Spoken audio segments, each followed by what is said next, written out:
वालेकुम। मैं हूँ ज़कूटा जिन, आपकी खिदमत में आपके सामने हाज़िर हूँ। आइए आज आपको एक मैं कहानी सुनाता हूँ एक बादशाह की, जिसका ज़कूटा जिन के साथ मुकाबला हुआ। चले तो मैं शुरू करता हूँ। एक दफ़ा का ज़िक्र है, कहीं दूर सल्तनत में एक बादशाह रहता था। उसका मियाँ बीवी वहाँ बहुत खुश रहते थे और उनकी ना कोई औलाद नहीं थी। वो काफ़ी परेशान थे। एक दफ़ा वो रास्ते में जा रहे थे शिकार करने के लिए, तो उनको रास्ते में एक फ़कीर मिलता है जो कहता है, मैं बहुत भूखा हूँ, मुझे खाना खिलाओ। तो बादशाह सलामत नीचे उतरते हैं, उनको खाना खिलाते हैं। बड़ा खुश होता है फ़कीर, उनको दुआएं देता है, अल्लाह मियाँ आपको औलाद दे और अल्लाह ताला आपको एक बेटी पैदा करेगा। दुआ देते थे तो फ़कीर चला जाता है। तो कुछ ऐसे बादशाह सलामत घर जाके अपनी बेगम को बताते हैं कि ऐसे मुझे फ़कीर मिला और उसने मुझे कहा है कि आपके अल्लाह में एक बेटी अता करेगा, जिसका नाम आपने चांदनी रखना है। ऐसे वक़्त गुज़रता गया, गुज़रते-गुज़रते यहाँ तक कि उनके घर एक बहुत ही खूबसूरत बेटी पैदा हुई, जिसका नाम उन्होंने फ़कीर के कहने पर चांदनी रखा। चांदनी इतनी खूबसूरत थी कि हर तरफ कमरे में रोशनी-रोशनी रहती थी।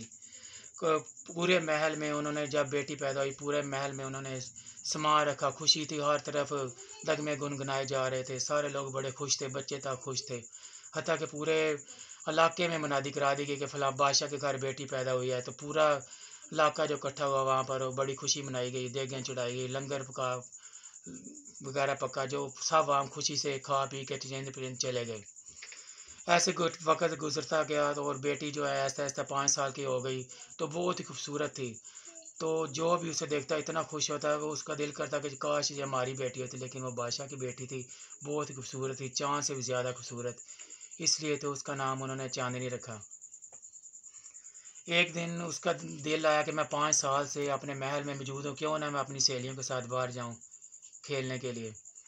ऐसे वो चाँदनी अपनी सहेलियों के साथ बाहर जाती है, तो ये क्या देखते हैं कि जंगल में एक जिन्न होता है, जो उसको बेटी बहुत पसंद आती है बादशाह की, और वो जिन्न जो है उसकी बेटी को उठा के ले जाते हैं। उठा के ले जाते हैं तो बादशाह से जब वो ब उसकी खबर जो है महल तक पहुँचती है, बादशाह सलामत, तो उसकी जो बीवी होती है बहुत ही ये खबर सुन के बेहोश हो जाते हैं।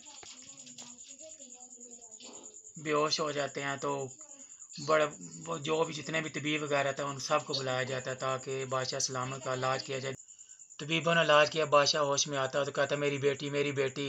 हत्ता कि तबीब उसे कहते हैं, सारे जादूगर सबको बुलाता है, सब कहते हैं वो एक बहुत ताकतवर जिन के पास है, जिसका नाम है जित जिसका नाम है नस्तूर जिन। तो सारे बादशाह आते हैं, वो अपने अपने बेटे को भेजते हैं कि जो वो बादशाह कहता है, जो मेरी बेटी को छुड़ा के लाएगा उसके साथ मैं अपनी बेटी की शादी कर दूंगा। सब बादशाह के जितने भी बादशाहों के सल्तनतों के बादशाह होते हैं, उनके बेटे आते हैं, जंग लेने जाते हैं जिनके पास। लेकिन नस्तूर जिन इतना ताकतवर होता है कि वो सब के बेटों को मार देता है। बादशाह बड़ा ही परेशान होता है कि मैं मेरी बेटी कैसे घर में आएगी। कुछ अर्से बाद ऐसे होता है कि एक गरीब किसान उधर गुजरता है, उसको पता चलता है कि बादशाह की बेटी जो है गुम हो चुकी है। तो वो जो होता है बादशाह से बात करता है कि मैं आपकी बेटी को लेके आऊँगा। बादशाह बड़ा ही खुश होता है, उसको नाम कराम देता है, उसकी खिदमत करता है और उसको कहता है, जाओ मेरी बेटी को लेके आओ। बादशाह वगैरह उसको चीज़ें देता है, खाने पीने का सामान देता है और बादशाह की दुआएँ लेके किसान का बेटा जो होता है वो चला जाता है उसकी बादशाह की बेटी को लेने लेने के लिए जाता है। तो ऐसा जब काफ़ी दिन हफ्ते के बाद जिन उसके स्कूटा जिन की गार के पास वो पहुंच जाता है, लेकिन स्कूटा जिन ने बाहर अपने जादुई शक्तियां छोड़ी होती हैं, जिसकी वजह से अंदर जाने से कासिर होता है। फिर वो सजदे में जाके अल्लाह मियाँ से दुआ करता है, ऐ मेरे प्यारे अल्लाह मियाँ, मेरी मदद फरमाइए ताकि मैं इस शैतान से चांदनी को छुड़ा के बादशाह के पास ले जा सकूं।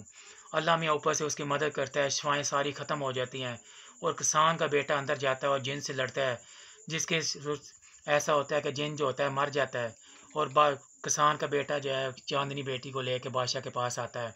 बादशाह बड़ा खुश होता है, मैं बड़ी खुशी मनाई जाती है और इस तरह किसान के बेटे की शादी जो है किसान बादशाह के बेटे की जो शादी होती है किसान की बेटी के साथ हो जाती है और सब हंसी खुशी रहना शुरू हो जाते हैं। अब हम आपको दोबारा अगली एपिसोड में मिलेंगे और नई आपको कहानी सुनाएंगे। अब हम आपसे इजाज़त चाहेंगे, ज़कूटा जिन आपसे इजाज़त चाहेगा। अस्सलाम वालेकुम। मुझे काम बताओ मैं क्या करूं, मैं किसको खाऊं? मुझे काम बताओ मैं क्या करूं, मैं किसको खाऊं?